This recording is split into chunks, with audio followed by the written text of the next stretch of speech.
sesuatu yang akan kalian sepakati nanti. Jadi dalam keyakinan kelas ini merupakan perjanjian kalian. Apa yang akan kalian lakukan, apa yang akan kalian nanti lakukan untuk supaya bisa berperilaku yang lebih baik. Jadi keyakinan kelas itu berisi kalimat-kalimat yang positif, bukan kalimat negatif.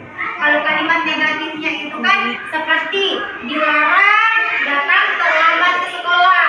Jadi kalau dalam keyakinan kelas kita tidak boleh menggunakan kalimat-kalimat negatif, harus menggunakan kalimat dalam bentuk positif. Jadi kalau kata dilarang terlambat, kita ubah menjadi kalimat positif, yaitu datang tepat waktu. Kemudian jangan membuang sampah sembarangan. Nah, kata jangan membuang sampah kita bisa ubah ke dalam kalimat positif menjadi menjaga kebersihan kelas dan sekolah. Bisa paham? Nah, jadi Ibu harap karena keyakinan kelas ini merupakan kesepakatan dari kalian nanti, jadi Ibu harap semua bisa mentaati keyakinan kelas yang kalian buat deh. Bisa? Ada yang bertanyakan? Nah, kalau tidak ada, Ibu akan bagikan ini masing-masing menuliskan satu apa yang dia anggap penting untuk dilakukan oleh seluruh kelas. Bisa?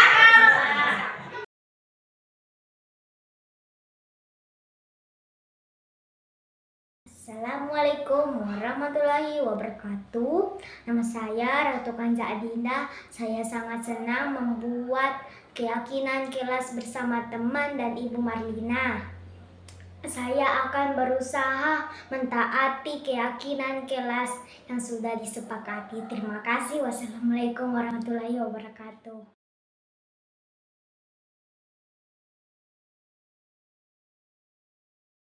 Assalamualaikum warahmatullahi wabarakatuh. Selamat pagi menjelang siang untuk kita semua. Salam sejahtera untuk kepala sekolah dan rekan-rekan guru, ibu bapak guru yang sudah bersedia mengikuti sosialisasi yang akan saya lakukan. Jadi sebelum saya melakukan sosialisasi, saya perkenalkan diri dulu. Saya Marlina Matutu. Saya sementara mengikuti pendidikan guru penggerak angkatan 10, yaitu Kabupaten Banggai Kepulauan. Jadi pada hari ini saya akan memberikan sosialisasi mengenai budaya positif. Nah, budaya positif. Apakah Bapak Ibu guru pernah mendengar bahasa budaya? Pernah, iya. Kira-kira budaya itu apa? Kan budaya itu kan tidak asing didengarnya, ya? Iya. Kira-kira budaya itu apa? Kebiasaan. Iya, kebiasaan, benar. Jadi budaya itu merupakan nilai-nilai, sikap dan perilaku yang dilaksanakan secara terus-menerus sehingga menjadikan kebiasaan, ya Pak ya. Ya, jadi begitu juga dengan budaya positif. Jadi budaya positif ini kita diharapkan sebagai guru harus bisa menumbuhkan budaya positif di sekolah. Apa itu budaya positif di sekolah? Yaitu bagaimana kita melakukan nilai-nilai, memberikan sikap, menunjukkan perilaku positif. Menunjukkan perilaku positif yang nantinya akan kita laksanakan terus-menerus sehingga menjadi kebiasaan-kebiasaan positif di sekolah, dan kemudian dari kebiasaan-kebiasaan itu akan menjadi budaya positif di sekolah.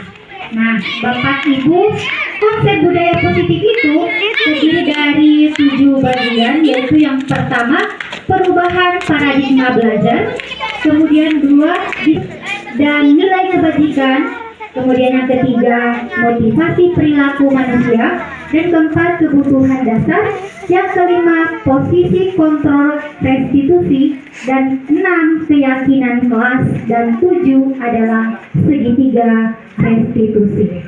Jadi Bapak Ibu, supaya tidak membuang waktu dengan lama, jadi kita langsung saja masuk ke langkah yang pertama yaitu perubahan paradigma belajar. Nah, kita sekarang ini telah memasuki kurikulum merdeka. Jelas otomatis ada perubahan paradigma belajar. Jelas. Nah, kita sebagai guru memang harus membuka diri dengan segala perubahan-perubahan yang ada di dunia pendidikan. Jadi, Bapak Ibu guru pernah mendengar tidak bahasa dulu pembelajaran berpusat pada guru? Pokoknya apa-apa semuanya serba guru. Guru mendominasi pembelajaran. Masih ingat? Ada dulu kurikulum yang pokoknya gurunya menjelaskan terus, gurunya yang lebih aktif di dalam kelas. Kemudian ada yang zaman dulu yang istilah CBSA. Ada masih ingat CBSA? Ada. Catat buku sampai habis. Nah, dengan adanya paradigma pendidikan, akhirnya mulai berubah. Kalau yang dulu guru itu sebagai pusat dari pembelajaran, sekarang guru itu hanya sebagai motivator, fasilitator untuk menuntun tumbuh kembang peserta didik berdasarkan potensi yang ada pada diri mereka. Jadi pembelajaran yang sekarang itu tidak boleh lagi berpusat kepada guru. Kita harus mengadakan pembelajaran yang berpusat kepada murid, kepada siswa. Ya, benar sekali. Jadi bagaimana pembelajaran yang berpusat kepada siswa itu?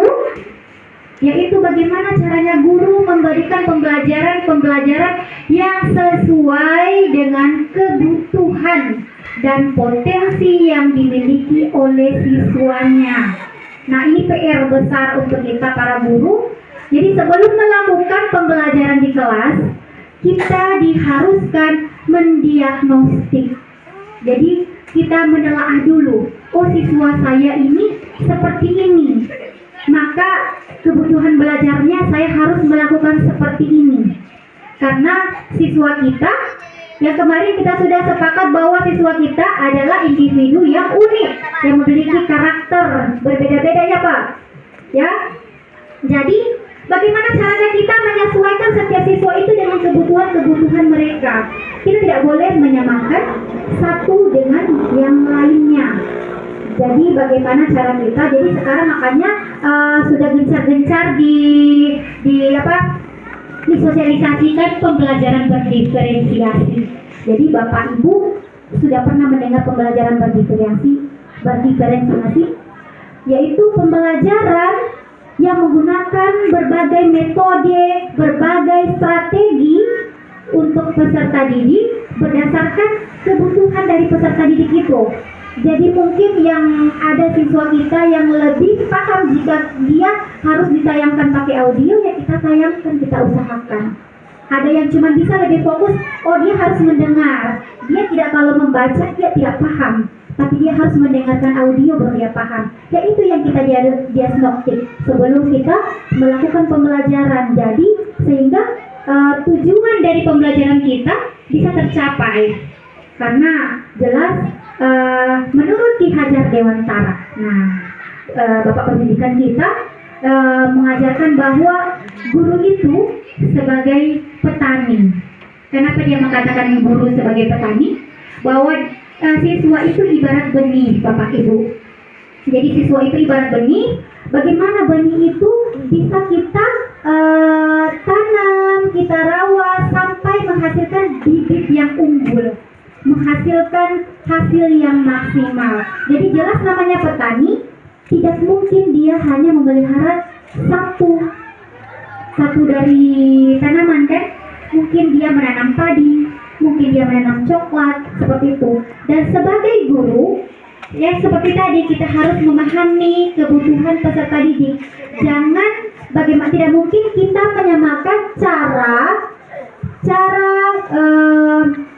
cara merawat padi kita samakan dengan cara merawat coklat. Pasti akan beda penanganan kan? Seperti itu. akan beda penanganan yang akan kita lakukan. Tidak mungkin kita paksakan padi kita tanam dengan coklat dan kemudian kita mengharapkan menghasilkan padi yang bermutu. Coklat tentu akan tidak menghasilkan padi. Seperti itu. Jadi bagaimana kita harus mengikuti kebutuhan peserta didik. Nah, kemudian saya lanjut. Apa itu disiplin positif?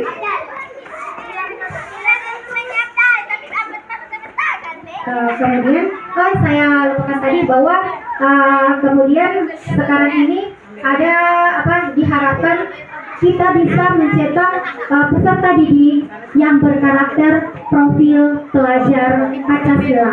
Nah, apa itu karakter profil pelajar Pancasila? Yaitu diharapkan peserta didik kita bisa beriman dan bertakwa kepada Tuhan Yang Maha Esa dan memiliki akhlak yang mulia, kemudian berkebinekaan global, kemudian mereka juga bergotong royong.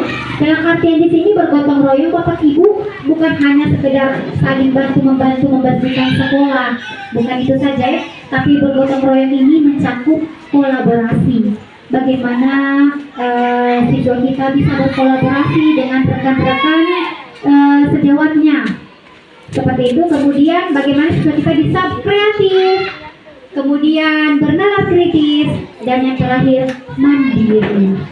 Jadi kita harapkan siswa kita nantinya akan memiliki karakter profil pelajar Pancasila. Nah, selanjutnya kita masuk di disiplin positif. Nah, apa itu disiplin positif?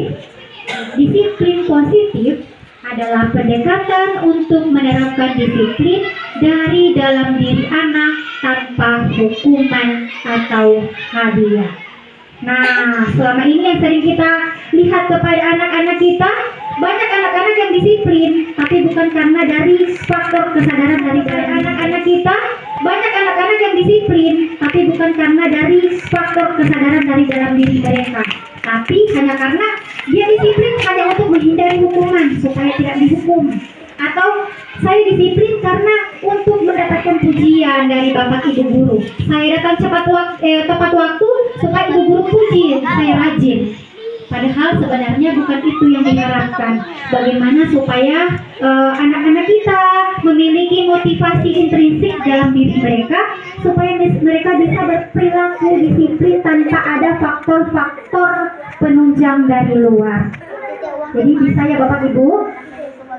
Ya, kemudian untuk mewujudkan disiplin positif di sekolah, nah guru harus mengajarkan murid-murid untuk menumbuhkan kesadaran diri berdasarkan nilai-nilai kebajikan yang ada agar mereka dapat bertanggung jawab. Nah, bertanggung jawab atas dirinya sendiri sehingga murid bisa menyadari dan memahami berdasarkan emosi internal, emosi yang ada dalam dirinya, bukan karena paksaan, hukuman atau pujian yang saya katakan tadi. Jadi perilaku murid itu disiplinnya mereka itu berdasarkan dari kesadaran dalam diri mereka sebagai bentuk dari tanggung jawab mereka, bukan karena ada faktor-faktor penunjang dari luar, karena hanya ingin mendapatkan pujian atau karena takut mendapatkan hukuman atau karena paksaan dari bapak ibu guru. Jadi sampai di sini bisa, Bapak? Yuk, kita bisa lanjut? Oke, jadi kita lanjut. Nah, tadi ada disinggung nilai-nilai kebajikan. Apa itu nilai-nilai kebajikan? Nah, nilai-nilai kebajikan merupakan nilai-nilai yang disepakati bersama. Itu bisa sekolah kita menyepakati nilai-nilai kebajikan apa yang harus kita terapkan di sekolah. Itu bisa. Jadi nilai-nilai kebajikan itu harus lepas dari suku bangsa. Jadi tidak boleh ada prioritas sukunya, agamanya, bahasa maupun latar belakangnya. Jadi nilai-nilai ini merupakan payung besar dari sikap dan perilaku kita. Jadi atau nilai-nilai ini merupakan fondasi kita berperilaku.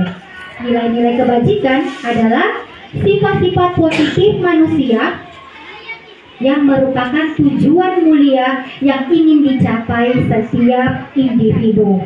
Nah, seperti yang saya jelaskan tadi, yaitu salah satu nilai kewajiban yang ingin dicapai yaitu profil pelajar Pancasila. Bagaimana siswa kita bisa berkarakter profil pelajar Pancasila.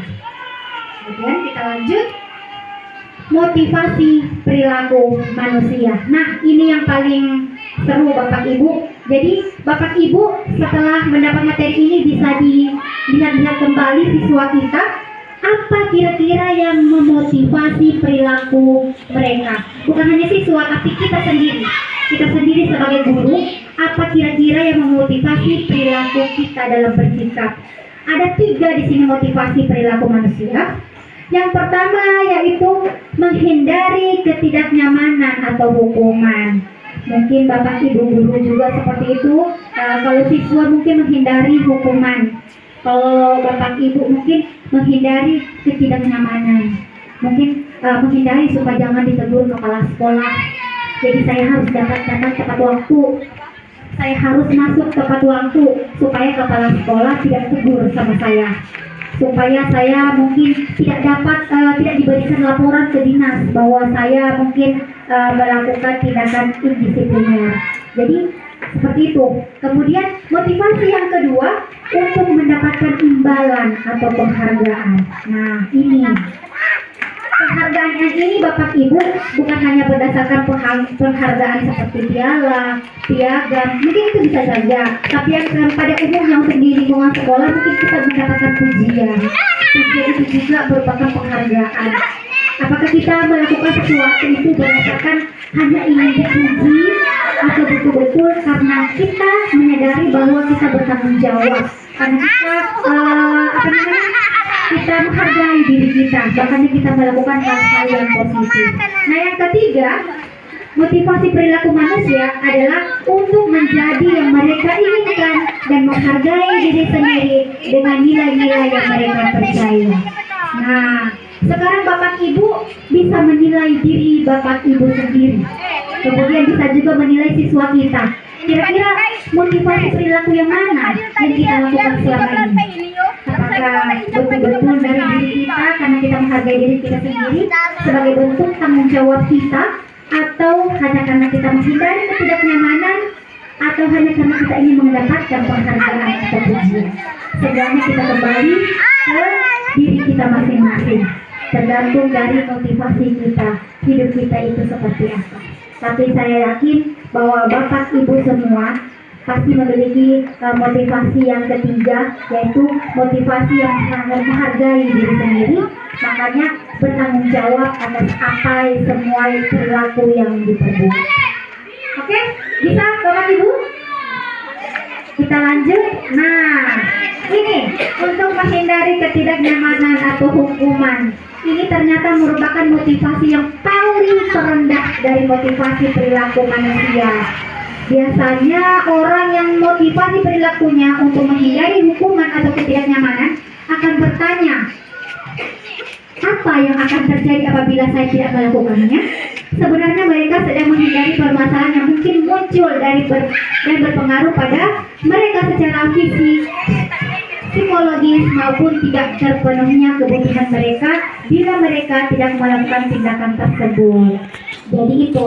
Jadi kalau orang melakukan suatu tindakan hanya untuk menghindari ketidaknyamanan, maka itu merupakan motivasi yang paling rendah dalam motivasi perilaku hidup manusia.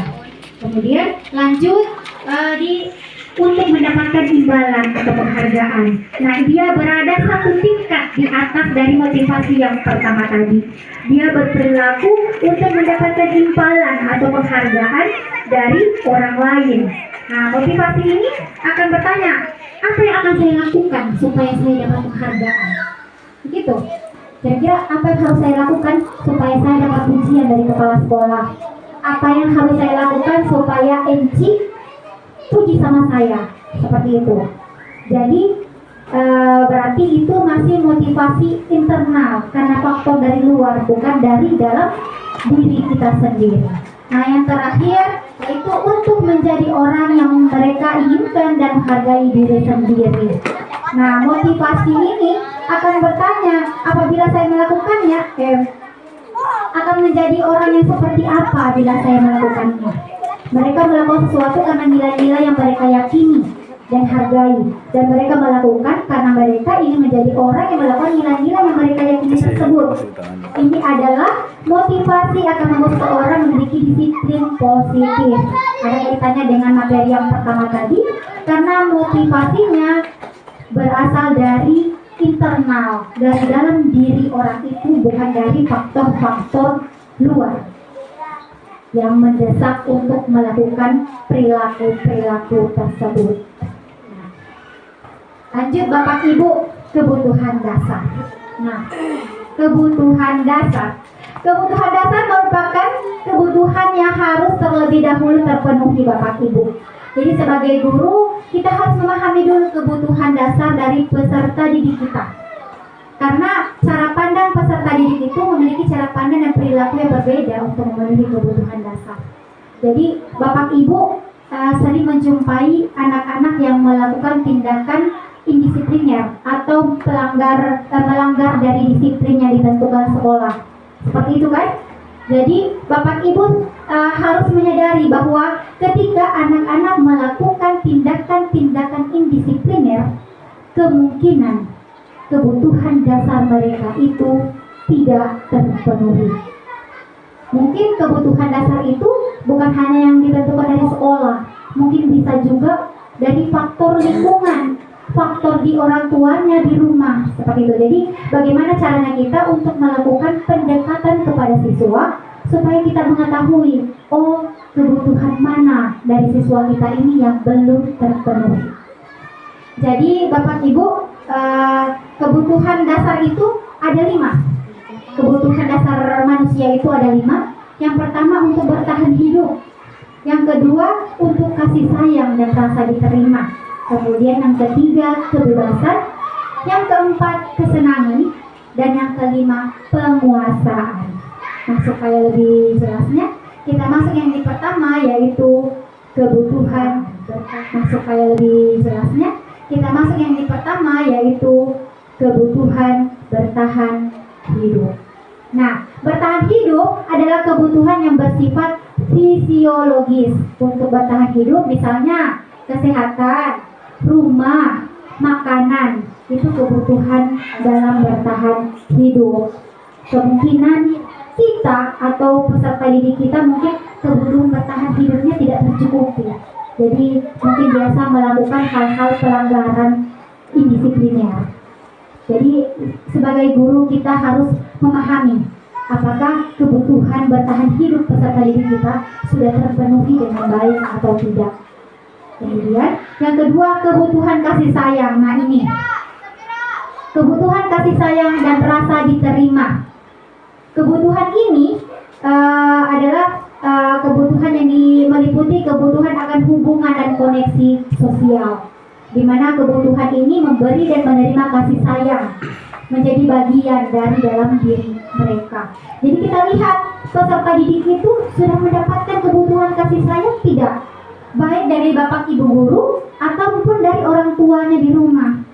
Mungkin kadang peserta didik itu melakukan suatu tindakan-tindakan pelanggaran karena mereka merasa, ini ibu guru kayaknya dia tidak sayang sama saya, dia pilih kasih sama saya. Begitu juga dengan di rumah. Ini papa dengan mama mungkin lebih sayang sama kakaknya saya, dia tidak sayang sama saya. Buktinya dia beda-bedakan. Yang satu diberikan ini, saya tidak. Jadi untuk memenuhi kebutuhannya, setiap manusia itu berbeda-beda tingkat perilakunya. Jadi mungkin ada yang mungkin bisa mengontrol emosi, tapi ada anak-anak mungkin yang tidak bisa. Jadi itu bagaimana caranya kita sebagai bapak ibu guru untuk bisa mendalami apakah kebutuhan-kebutuhan yang mendasari peserta didik kita itu sudah terpenuhi atau belum. Apakah kita juga sudah cukup memberikan kasih sayang kita kepada peserta didik kita? Apakah sikap kita selama ini sudah menunjukkan bahwa kita menerima mereka?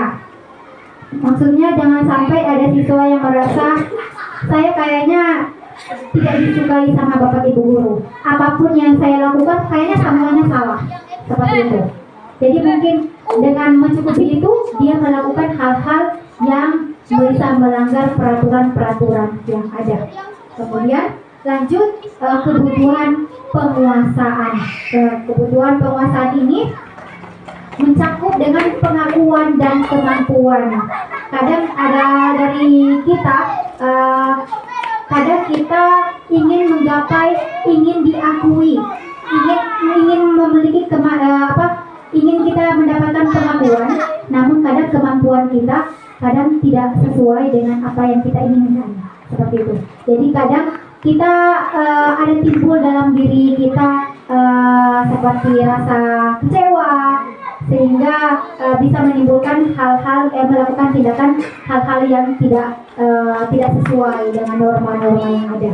Jadi kebutuhan ini meliputi keinginan untuk dianggap berharga, ingin bisa membuat perbedaan, bisa membuat pencapaian, bisa kompeten, sehingga dia bisa diakui dan dihormati, seperti itu.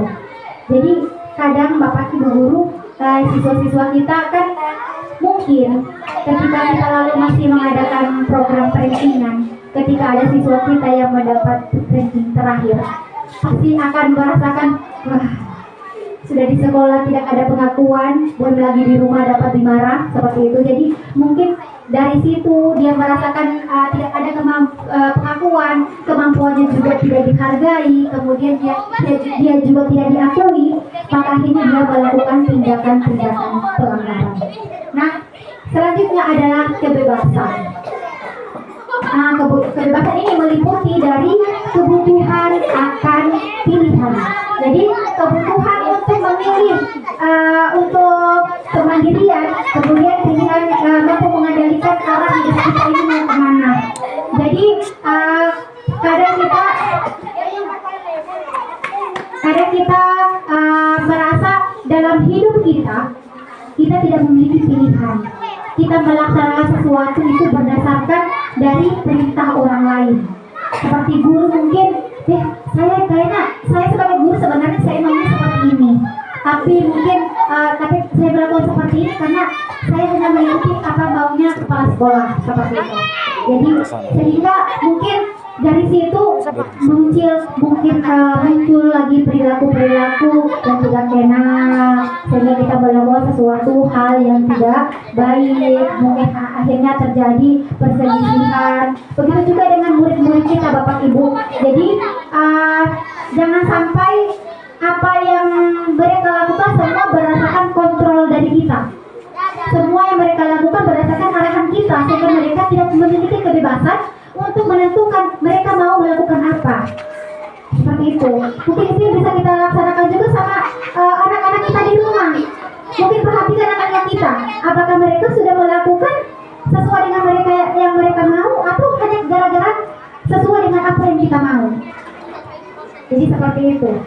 Jadi dari sini bisa kita mulai telah selama ini kita seperti bagaimana dalam melihat kebutuhan dasar baik orang-orang di sekitar kita maupun murid-murid kita. Kemudian yang terakhir yaitu kesenangan. Kesenangan ini kebutuhan akan senang. Dia mencari kesenangan, bermain dan tertawa. Nah, ini yang biasa yang kita sering lihat biasa anak-anak sementara kita menjelaskan, dia suka bermain di dalam kelas. Biasanya itu karena kebutuhan akan kesenangannya itu tidak terpenuhi, baik itu di rumah maupun di lingkungan masyarakatnya, sehingga kadang apa yang dia dapatkan di luar dia bawa di sekolah. Dia ingin mencari kesenangannya sendiri, seperti itu. Jadi kita pahami dulu, mungkin dia kekurangannya di sini, kebutuhannya ini seperti ini, tindak lanjutnya kita seperti apa. Apakah untuk menangani perilaku siswa kita ini haruskah kita konsultasikan dengan orang tuanya mungkin supaya ada penyelesaiannya, seperti itu. Jadi memang harus butuh kolaborasi antara kita guru dan orang tuanya. Memang untuk mencukupi kebutuhan dasar peserta didik ini tidak boleh kita hanya berdiri sendiri, tapi memang harus ada kolaborasi dengan orang tua siswa juga. Nah, kita lanjut. posisi kontrol. Nah, ini kita bisa melihat kita berada di posisi kontrol yang mana. Jadi posisi kontrol itu Bapak Ibu ada 5 posisi kontrol sebagai guru. Yang pertama penghukum, yang kedua pembuat merasa bersalah, kemudian yang ketiga sebagai teman, yang keempat sebagai pemantau, dan terakhir sebagai manajer. Nah, penghukum itu yang bagaimana? Penghukum itu yang menggunakan hukuman fisik maupun verbal. Jadi tidak hanya fisik itu kan berupa cubitan atau mungkin pukulan. Tapi kalau hukuman verbal itu berdasarkan perkataan. Mungkin kita mengatakan, oh nggak ada ini sudah dikasih tahu tidak mendengar begini. Nah itu juga bisa merupakan hukuman untuk siswa. Nah, bagaimana biasanya orang yang penghukum itu sering berkata? Jadi biasanya orang yang posisi penghukum itu selalu berkata, patuhi aturan saya, kalau tidak awas memang seperti itu. Itu penghukum. Kemudian kamu selalu saja salah, selalu saja terlambat, kurang ngarang terus yang mau diurus.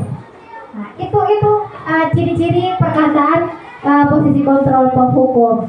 Kemudian apa yang dihasilkan kalau kita selalu berada di posisi kontrol penghukum? Yaitu kemungkinan murid akan marah dan mendendam. Ketika orang yang sudah marah dan mendendam, apapun yang akan kita arahkan, baik maupun buruk di matanya tetap buruk. Karena sudah ada dalam dirinya ketidaknyamanan, sudah ada dendam dalam dirinya. Jadi apapun yang itu guru kasih tahu, biar saja, tidak aku pusing, seperti itu. Jadi kemudian kita masuk di pembuat merasa bersalah. Jadi posisi ini kita bagaimana guru selalu membuat siswa itu merasa bersalah. Siswa itu merasa sebagai orang yang tidak berguna. Kata-kata yang sering diucapkan oleh posisi kontrol pembuat merasa bersalah yaitu, ibu sangat kecewa sekali dengan kamu. Berapa kali kamu harus dikasih tahu? Kenapa harus mau diulang-ulang? Coba bagaimana kalau orang tuamu tahu? Kira-kira orang tuamu itu akan senang kamu berbuat seperti ini? Nah, kata-kata yang seperti itu Bapak Ibu bisa membuat anak-anak kadang merasa bersalah. Sehingga hasilnya anak-anak akan merasa bersalah telah mengecewakan ibu dan bapak gurunya. Mungkin merasa juga bersalah karena menjadi orang yang gagal sambil membahagiakan orang lain. Kadangkala sikap seperti ini lebih berbahaya daripada sikap menghukum. Jadi ketika siswa sudah merasa bersalah, maka kadang dia macam sudah tidak mau berbuat apa-apa. Atau apa yang saya bikin kayaknya tidak betul ini. Kayaknya salah lagi ini. Seperti itu. Kemudian yang ketiga, posisi teman. Jadi Bapak Ibu, ada yang pernah menerapkan posisi kontrol sebagai teman? Ada yang memperlakukan siswa sebagai teman? Ada? Atau tidak ada? Jadi posisi teman ini guru itu selalu mengatakan, ayo bantulah demi bapak, karena kan sudah berteman. Kalau orang berteman kan jangan begitu, tapi ingat saya gitu. Jadi ingat untuk bapak, jadi kayak ingat bantuan bapak selama ini, seperti itu. Ya sudah, kali ini tidak apa-apa. Jadi dia sudah, karena teman itu kan banyak mengalahnya. Ya sudah, seperti itu. Jadi hasilnya murid akan merasa senang dan akrab dengan guru, tapi kemungkinan hanya bergantung pada guru itu saja, guru yang menganggap teman itu saja. Tapi ketika yang guru lain tidak melakukannya sebagai teman, dia tidak akan menurut, dia hanya menurut kepada guru yang dianggap sebagai teman. Kemudian ada memunculkan sifat ketergantungan siswa terhadap guru itu, sehingga anak tidak akan mandiri secara emosional. Kemudian yang terakhir sebagai pemantau, yaitu pemantau ini guru yang selalu mengawasi. Jadi dia selalu berdasarkan dengan segala aturan-aturan. Jadi guru selalu mengatakan peraturannya apa. Kalau kamu langgar seperti ini, konsekuensinya seperti apa. Seperti itu. Jadi hasilnya murid akan memahami konsekuensi yang dijalankan karena telah melanggar peraturan. Namun murid tetap tidak nyaman dengan konsekuensi yang diberikan. karena kadang guru itu memberikan konsekuensi itu tidak bisa menyelesaikan masalah inti permasalahan yang ada. Nah, kita lanjut kepada posisi kontrol yang terakhir, manajer. Dan ini posisi kontrol manajer ini yang diharapkan guru bisa ambil dalam mendidik peserta didiknya. Yaitu apa itu posisi kontrol manajer? Yaitu di mana guru memposisikan dirinya untuk berbuat sesuatu bersama murid. Jadi guru itu mempersilahkan atau membimbing siswa untuk mempertanggungjawabkan perilakunya. Jadi mendukung siswa untuk menemukan solusi sendiri dari apa tindakan yang mereka lakukan. Jadi bukan ketika mereka berbuat kesalahan kita hukum, tapi permasalahan yang mereka lakukan tidak ada penyelesaiannya. Seperti itu. Jadi misalnya seorang siswa tidak mengerjakan tugas, kita langsung menghukum mereka berdiri di tiang bendera. Apakah selesai masalahnya? Tidak ada penyelesaian permasalahan intinya. Permasalahan intinya kan tidak mengerjakan tugas. Jadi bagaimana caranya guru memotivasi atau membimbing siswa supaya mereka menemukan solusinya sendiri. Jadi mungkin ketika dia tidak menyelesaikan tugas, bagaimana siswa itu bisa menemukan solusi, bertanggung jawab, ya dia harus segera kerjakan tugasnya. Seperti itu. Jadi bukan hanya sekedar menghukum, kemudian tidak ada lagi penyelesaian selanjutnya. Seperti itu. Jadi kemungkinan siswa akan mengulang perbuatan yang sama terus menerus karena mereka tidak diberikan kesempatan untuk menyelesaikan permasalahan inti dari apa yang mereka lakukan.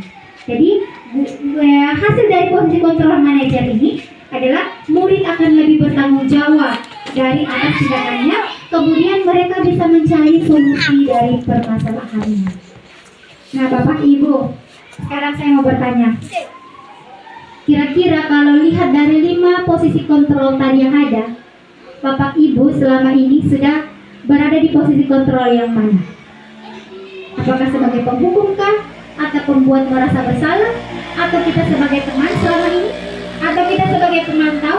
Atau memang kita sudah melakukan posisi kontrol manajer? Coba kita bisa pikir-pikir selama ini, oh saya di posisi kontrol yang ini ternyata selama ini. Makanya kenapa siswa saya masih seperti ini? Ternyata posisi kontrolnya saya masih belum tepat. Jadi diharapkan guru-guru bisa melakukan posisi kontrol manajer dalam menyikapi setiap tindakan indisipliner siswa. Nah, untuk selanjutnya kita masuk di keyakinan sekolah atau kelas. Nah, Bapak Ibu, ini berkaitan dengan yang kita sudah lakukan di PM yang sudah berkaitan dengan observasi kelas kita dan yang sudah mengisi sesuai dengan memilih kesepakatan kelas. Ada Bapak Ibu yang memilih kesepakatan kelas? Ada ya? Untuk yang di PM yang diobservasi ada kan? Saya rasa hampir setiap guru memilih kesepakatan kelas yang di PMM. Nah, ini kenapa kita harus membuat keyakinan sekolah atau keyakinan kelas. Jadi keyakinan kelas itu adalah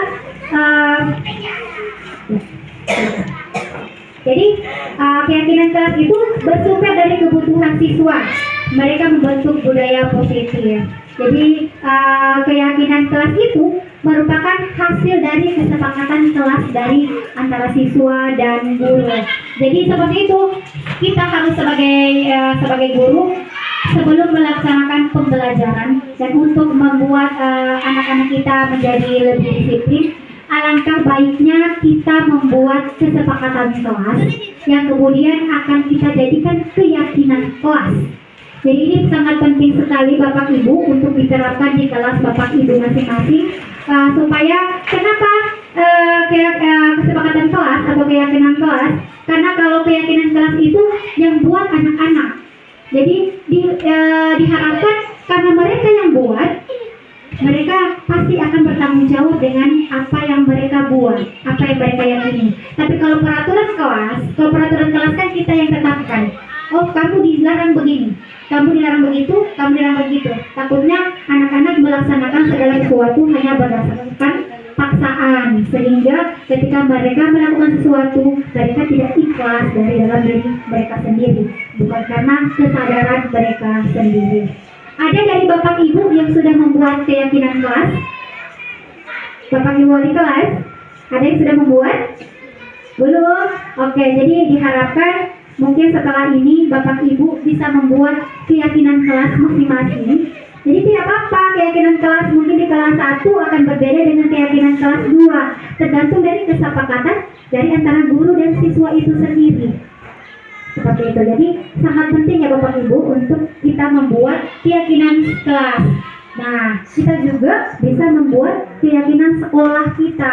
Apa keyakinan sekolah kita yang harus kita taati bersama-sama? Kita harus tetapkan dulu apa kira-kira ya, dan kita lakukan, kita sepakati dulu, kemudian kita buat keyakinan sekolah. Mungkin misalnya datang tepat waktu, masuk kelas tepat waktu, disiplin berpakaian, itu bisa kita terapkan menjadikan di keyakinan sekolah kita. Jadi keyakinan sekolah atau keyakinan kelas ini sangat penting untuk kita terapkan. Kemudian saya lanjut. Nah, ini segitiga restitusi. Nah, apa itu segitiga restitusi? Adalah tindakan penyelesaian masalah dengan menggunakan 3 tahapan, yaitu yang pertama menstabilkan identitas, kemudian validasi tindakan yang salah, kemudian menanyakan keyakinan. Kemudian yang pertama, yang stabilkan identitas, yaitu bagian dasar dari segitiga ini bertujuan untuk mengubah identitas anak dari anak yang gagal karena melakukan kesalahan menjadi orang yang sukses. Nanti saya akan tayangkan kepada Bapak Ibu bagaimana caranya praktek segitiga restitusi yang harus kita lakukan kepada siswa. Kemudian yang kedua, kita validasi tindakan mereka yang salah, yaitu setiap tindakan kita yang kita lakukan pasti memiliki tujuan, yaitu untuk memenuhi kebutuhan dasar. Seperti yang saya jelaskan tadi Bapak Ibu, setiap anak-anak yang mungkin melakukan tindakan-tindakan pelanggaran atau indisipliner pasti untuk memenuhi kebutuhan dasar mereka yang tidak terpenuhi. Cuman kadang mereka salah dalam mengontrol emosi, salah dalam mengontrol pikiran mereka, sehingga kadang mereka melakukan hal-hal yang tidak baik. Jadi seperti itu. Kemudian yang ketiga, kita menanyakan keyakinan. Ya, teori kontrol menyatakan bahwa kita pada dasarnya termotivasi secara internal ketika identitas sukses telah tercapai dan kemudian tingkat laku. Kemudian yang ketiga, kita menanyakan keyakinan. Ya, teori kontrol menyatakan bahwa kita pada dasarnya termotivasi secara internal ketika identitas sukses telah tercapai dan kemudian tingkah laku yang salah sudah divalidasi, maka anak-anak itu siap dihubungkan dengan nilai-nilai yang mereka percaya, sehingga mereka bisa berubah dari orang-orang yang mereka dari orang-orang yang bisa berubah dari perilaku yang salah menjadi perilaku yang sukses sesuai dengan yang mereka inginkan.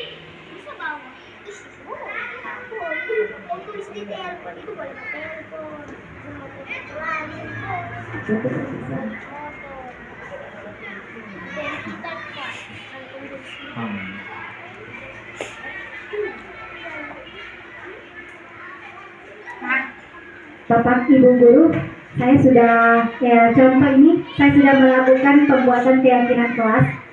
Jadi mungkin Bapak Ibu bisa menerapkannya juga di kelas masing-masing. Jadi keyakinan kelas itu tidak monoton, harus sama. Jadi setiap kelas itu memiliki keyakinan kelas yang berbeda-beda, boleh. Jadi saya sudah menerapkan keyakinan kelas bersama wali kelas saya, yaitu saya sudah membuat keyakinan kelas dengan kelas 5 perwalian saya, yaitu kami sudah membuat kesepakatan membuat 5 poin dalam keyakinan kelas. Yang pertama, di situ datang tepat waktu dan aktif di kelas. Jadi seperti itu. Jadi keyakinan kelas tidak harus monoton, banyak. Jadi keyakinan kelas itu usahakan tidak terlalu banyak, tapi bisa diingat oleh seluruh peserta yang ada di dalam kelas. Jangan sampai bikin keyakinan kelas 1 sampai 25. Akhirnya siswa itu sudah bingung apa semua keyakinan kelasnya kita. Jadi cukup 5 saja boleh. Yang penting bisa diingat dan bisa dilaksanakan oleh seluruh siswa kita dan mencakup segalanya. Seperti itu. Jadi kemudian ada juga yang jujur dalam bertindak. Jujur dalam bertindak itu sesuai sudah disepakati di kelas saya bahwa jujur dalam bertindak dalam bentuk apapun. Mau sudah ulangan tidak boleh menyetel. Kalau ditanya tidak boleh berbohong. Dia mencakup dari segalanya. Jadi seperti itu. Jadi mungkin Bapak dan Ibu guru bisa bisa mulai pelan-pelan menerapkan kesepakatan kelas, kemudian yang diyakini menjadi keyakinan kelas, supaya anak-anak itu bisa merasa bahwa mereka melakukan segala sesuatu berdasarkan kesepakatan yang mereka lakukan, bukan karena paksaan dari guru-gurunya, tapi berdasarkan memang dari yang mereka inginkan. Karena kan saya sudah misalnya saya waktu membuat keyakinan kelas, saya sudah sampaikan kepada siswa apa yang kalian inginkan. Apa yang kalian inginkan untuk supaya kalian bisa berperilaku lebih baik. Jadi masing-masing menuliskan seperti itu. Dan yang mereka tulis, kemarin kan siswanya ada 11. Kemudian yang dari yang mereka tulis, kemudian kita rangkum menjadi, karena kan ada siswa yang menuliskan sama, ada siswa yang menuliskan poinnya kata-katanya berbeda tapi maksud tujuannya adalah sama. Jadi kita rangkum semuanya, kemudian kita buat. Ada Bapak. Jadi Bapak Ibu dari budaya positif yang sudah saya jelaskan tadi, apakah Bapak Ibu sudah menyadari? Maksudnya kenapa selama ini siswa kita melakukan tindakan seperti ini? Pernahkah Bapak Ibu di dalam kelas itu melakukan pendekatan personal kepada siswa, atau mungkin dipanggil siswanya yang bermasalah baru tanya bagaimana di rumahnya? Kan kalau di sekolah itu waktunya kita terbatas ya Bapak Ibu ya, paling cuman 3 sampai 4 jam ya di sekolah. Selebihnya anak itu di lingkungan masyarakat dan di lingkungan rumahnya. Jadi pernahkah Bapak Ibu mencoba untuk bertanya kepada siswa?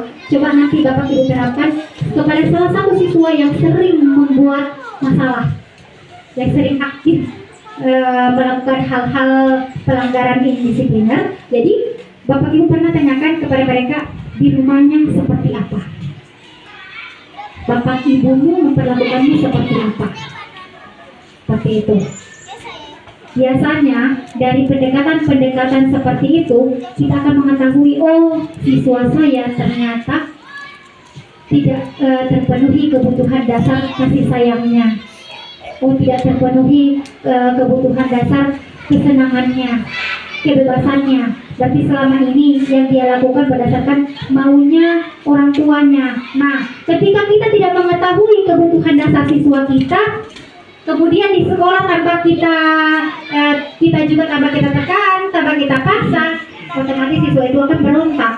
Ketika dia merasakan lingkungannya dia tidak mendukung untuk dia, baik di rumah, baik di lingkungan masyarakat, baik di lingkungan sekolah, semuanya tidak ada yang mendukung dia, jadi dia menganggap sudahlah, tidak ada yang peduli, jadi terserah saya. Jadi coba Bapak Ibu kita mulai pelan-pelan. Namanya ini kan suatu perubahan ya. Kita kan selama ini kan jujur. Saya sadari, saya pun selama ini berada di posisi kontrol penghukum selama ini. Jujur. Kan memang selama ini yang kita terapkan seperti itu. Ketika anak-anak melakukan kesalahan, otomatis kita memberikan hukuman sebagai konsekuensi dari kesalahan mereka ya, Bapak Ibu. Nah, jadi pelan-pelan kita rubahlah. Maksudnya, toh selama ini kita sudah lihat anak itu sering dihukum, adakah perubahannya? Adakah perubahan dari perilakunya? Tidak ada kan? Malah semakin dihukum dia semakin kebal akan hukuman itu kan? Jadi tidak ada lagi rasa takut. Paling ibu guru, cuma guru badannya di tiang bendera, tidak masalah. Pesan ini saya.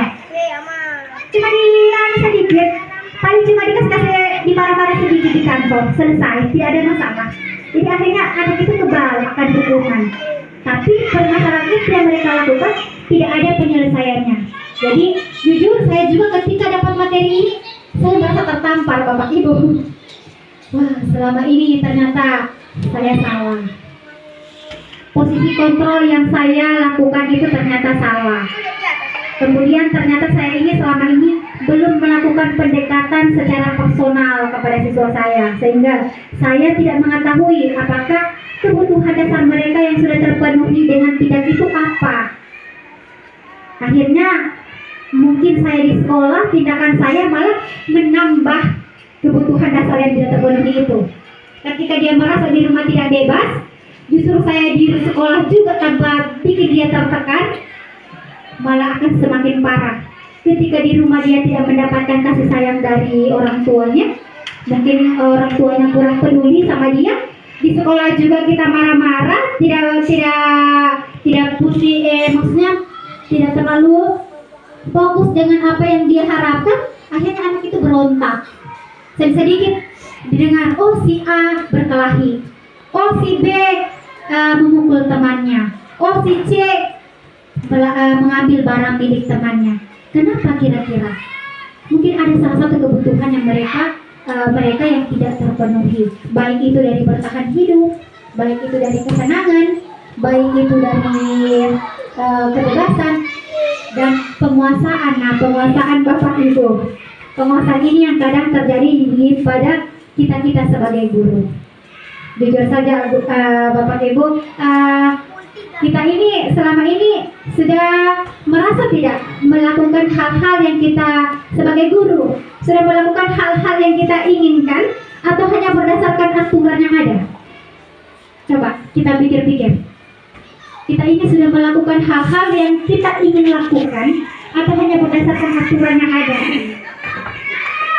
Jadi itu mungkin jangan-jangan bukan hanya siswa kita yang kebutuhan dasarnya tidak terpenuhi, tapi kita juga guru belum terpenuhi kebutuhan dasarnya. Jadi bagaimana caranya kita untuk di sini supaya kita bisa saling bekerja sama, berkolaborasi baik dari kepala sekolah maupun guru-guru, kemudian untuk bisa bagaimana caranya kita untuk bisa menuntun peserta didik kita. Itu menurut Ki Hajar Dewantara ya. Kita bisa menuntun peserta didik kita sesuai dengan kodratnya, kodrat alam dan kodrat zaman. Maksudnya jangan sampai Bapak Ibu, biasa kita sudah berusaha untuk melakukan yang terbaik di sekolah. Kita sudah menuntun dengan baik siswa itu. Nah, seperti ini. Jika kita ingin menjadi manusia yang bermanfaat, manusia yang menggapai cita-cita itu seperti ini.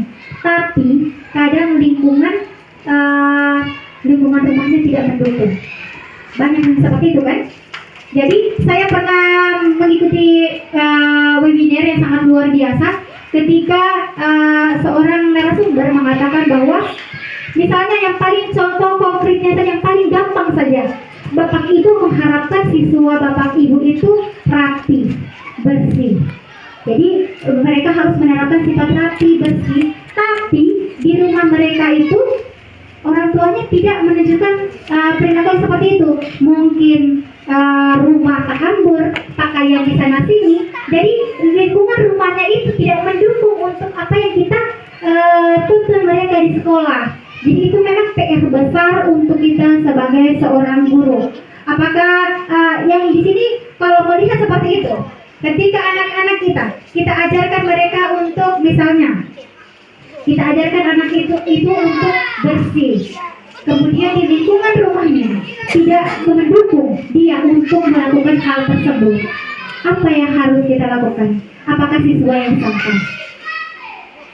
Apakah kita langsung bilang, anak ini memang tidak pernah bersih datang ke sekolah, nganapir baju itu supaya apa? Supaya orang pergi ke kebun, so tahan berkasana kamari. Kan seperti itu.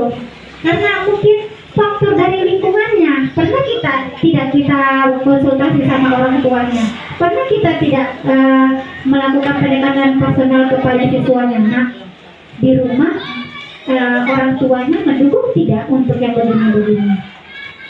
seperti itu. Jadi ketika kita melakukan pendekatan-pendekatan, Bapak Ibu, kadang coba kita pikirkan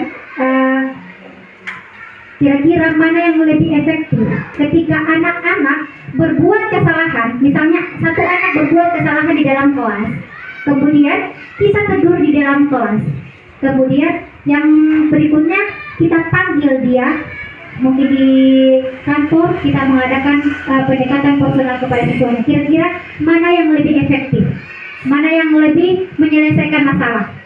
Apakah kita tegur langsung atau kita panggil dia untuk melakukan pendekatan personal? Iya, betul. Jangan ditegur di depan teman-temannya. Itu justru akan membuat dia semakin berontak, Bapak Ibu. Makanya kadang jujur saya juga seperti itu. Kita ini dalam melakukan perubahan memang tidak boleh langsung semua kita rubah. Kita pelan-pelan saja. Dari hal-hal yang terkecil sampai semuanya bisa kita rangkap dan menjadi kebiasaan-kebiasaan yang akan kita lakukan. Jadi jangan memarahi anak langsung di depan temannya. Tidak akan menyelesaikan masalah. Saya yakin anak-anak itu justru hanya akan semakin berontak dan melakukan hal-hal yang di luar dari apa yang kita harapkan. 53. Jadi Bapak Ibu, sebelum saya tutup, ada yang mau ditanyakan masalah posisi kontrol atau masalah kebutuhan dasar atau masalah keyakinan kelas, mungkin ada yang ditanyakan? Silakan Bapak Ibu, saya silakan. Masalah? Tanya Pak? Ya, satu-satu. Nah, masalah? Sedang bertanya.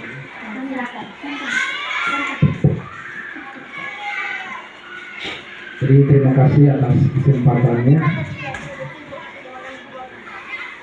Jadi pada kesempatan ini saya secara pribadi akan banyak berterima kasih kepada Ibu yang telah memberikan kami pengalaman-pengalaman terkait dengan program guru penggerak. Mudah-mudahan kepada teman-teman kita semua termotivasi untuk menuju ke sana. Jadi sesuai dengan apa yang menjadi tema kita, yaitu tentang budaya. Budaya itu tentunya kebiasaan yang kita akan terapkan kita punya murid-murid khususnya di sekolah kita ini. Tentunya di sini apa yang disampaikan tadi menurut saya sudah cukup bagus, tetapi dalam penerapannya kalau kita lihat secara nyata memang sangat bertentangan. Apalagi kita dalam membuat suatu kesepakatan di kelas ini, tentunya kita secara bersama-sama bermusyawarah dengan kita punya anak-anak didik untuk menentukan perbuatan atau perkataan sikap yang seharusnya sesuai dengan nilai-nilai moral yang harus kita pelihara. Yang menjadi pertanyaan saya di sini, yang pertama yaitu ketika kita sudah lakukan semua apa yang menjadi kesepakatan, ini kadang-kadang kita tidak bisa mengukur sejauh mana anak itu sudah taat pada aturan atau belum. Itu yang pertama. Kemudian yang kedua, dalam penerapan disiplin ini tentunya adanya butuh kerjasama antara guru, orang tua, dan lingkungan. Di sini yang paling menonjol sekali yang mempengaruhi itu anak adalah pengaruh lingkungan, di mana kita ketahui bahwa pendidikan dasar paling utama adalah keluarga. Ketika kalau di suatu lingkungan keluarga itu yang melakukan hal-hal yang baik, mendidik anak-anaknya dengan baik, secara nyata pasti di sekolah bagus. Kalau saya lihat seperti itu, mulai dari pendidikan di keluarga. Tetapi walaupun di sekolah kita sedang terapkan seperti begini, kalau di lingkungan keluarga tidak mendukung, yakin dan percaya dia akan terjadi berbagai masalah. Walaupun kita di sekolah sini kita sampaikan dari apa yang kita disiplin, kalau di lingkungan keluarga tidak mendukung, pasti dia akan berhasil. Itu yang jadi pertanyaan saya, bagaimana kita meyakinkan antara kolaborasi antara sekolah dengan orang tua dan lingkungan masyarakat supaya terbentuk suatu karakter yang memang betul-betul sesuai dengan profil belajar Pancasila. Barangkali itu cukup sekian, nanti sebentar nanti ada tambahan kalau kita lanjut. Barangkali ada teman-teman lain kami persilakan.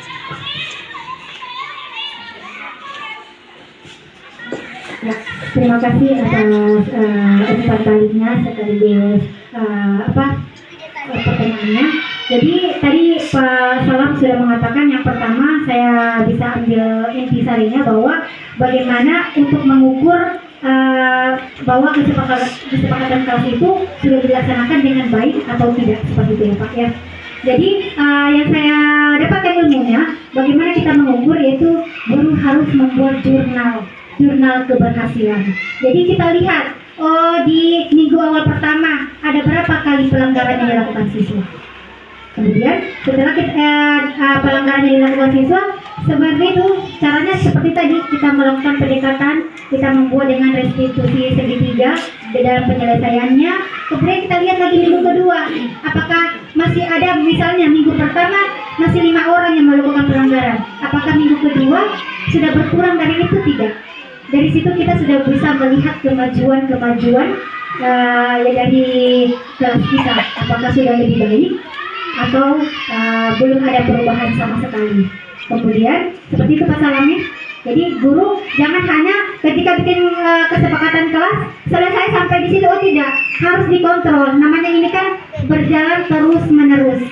Jadi harus ada kontrol konsisten dari guru, tidak boleh dilepas begitu saja. Jadi guru harus mengontrol perilaku siswanya. Jadi harus ada jurnal-jurnal yang dibuat khusus oleh guru untuk melihat, oh yang sekian pelanggaran, oh minggu ke depan berkurang, oh ini alhamdulillah sampai pelanggaran itu benar-benar bisa diminimalisir.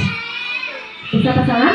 Kemudian tadi Pak Salam juga bertanya bagaimana caranya kita membangun kolaborasi kerjasama ya antara guru kemudian dan orang tua siswa di rumah, supaya faktor lingkungan itu tidak mempengaruhi siswa.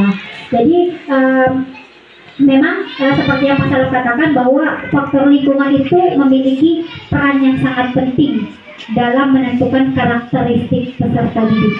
Jadi betul yang dikatakan Ki Hajar Dewantara bahwa manusia itu, siswa itu sudah ada karakteristik memang tersendiri. Jadi guru itu, mereka itu bukan kertas kosong yang guru mau coret-coret sesuka hati, maksudnya kita bentuk sehingga menjadi tulisan-tulisan, tapi mereka itu sudah dalam bentuk coretan, tapi coretan yang samar. Tinggal bagaimana guru itu memperjelas yang bernilai positif, sehingga yang positif itu bisa menenggelamkan yang negatifnya. Jadi bagaimana caranya kita menjalin kolaborasi, yaitu mungkin kita berusaha melakukan pendekatan kepada orang tua, mungkin bisa mengundang supaya kemudian menghadirkan juga komite supaya memberitahukan Bapak Ibu, kami di sekolah kami menerapkan budaya positif seperti ini, poin-poinnya seperti ini, dan tentunya terwujudnya program budaya positif di sekolah kami ini tidak akan terwujud tanpa ada kerjasama yang baik dengan Bapak Ibu juga di rumah. Jadi kami tidak bisa berdiri sendiri tanpa bantuan Bapak Ibu, karena anak-anak kita seperti yang kita ketahui bahwa mereka cuma sebagian cuman waktunya kecil di sekolah, cuma sedikit, tapi yang lebih banyak itu di rumah. Jadi minta tolong kerjasamanya seperti itu. Jadi kita juga bisa mengundang, tidak apa-apa. Kita memang harusnya sekolah itu juga bisa mengundang orang tua siswa untuk menjelaskan bahwa siswa itu bukan hanya kewajiban seorang guru untuk membentuk karakter siswa itu bukan hanya dari gurunya, tapi bagaimana dari faktor lingkungan dan orang tuanya. Jadi kita harus bekerja sama, tidak boleh hanya berdiri sendiri. Jadi seperti itu Pak Salam, boleh kita melakukan juga kerjasama pendekatan kepada orang tua siswa. Baik mau diundang di sekolah atau kita melakukan kunjungan secara personal ke rumah-rumah orang tua siswa. Jadi seperti itu. Jadi masih ada yang mau ditanyakan? Aman? Izin? Ya, kalau tidak ada, jadi sebelum ditutup saya ingin menyampaikan bahwa Bapak Ibu Guru seperti tadi yang saya katakan bahwa untuk membentuk budaya positif di sekolah tidak boleh hanya satu orang yang bergerak. Jadi biar satu orangnya kekeh mau merubah supaya sekolah kita memiliki budaya-budaya positif, tapi kalau tanpa ada kolaborasi kerjasama yang baik antar semua warga sekolah, maka ini tetap tidak akan bisa berjalan. Jadi saya harap kerjasama dan kolaborasi dari semua dewan guru, kemudian bagaimana caranya kita supaya bisa membimbing, menuntun peserta didik kita supaya mereka bisa melakukan pembiasaan-pembiasaan positif yang nantinya dari pembiasaan-pembiasaan itu bisa menumbuhkan budaya positif kita. Dan budaya-budaya positif itu bisa menjadi ciri khas dari sekolah kita. Oh, di sekolah sana seperti ini. Mungkin itu bisa membuat sekolah kita, mungkin orang tua siswa yang dengar, mungkin yang walaupun tidak berdomisili di Tobing, oh sekolah sana begini, sekarang saya masuk ke dalam siswa. Seperti itu kan bisa untuk perkembangan dan kemajuan sekolah. Jadi tidak ada yang, maksudnya untuk menerapkan suatu perubahan memang tidak segampang membalikkan telapak tangan, tidak langsung semua langsung berubah. Jadi mari kita mulai dari pembiasaan-pembiasaan yang kecil, sehingga dari pembiasaan-pembiasaan yang kecil bisa berubah menjadi pembiasaan-pembiasaan yang luar biasa yang bisa kita terapkan di sekolah. Jadi sekian dari saya, terima kasih atas kesempatan yang diberikan dan terima kasih atas perhatian Bapak Ibu sekalian. Terima kasih. Wassalamualaikum warahmatullahi wabarakatuh.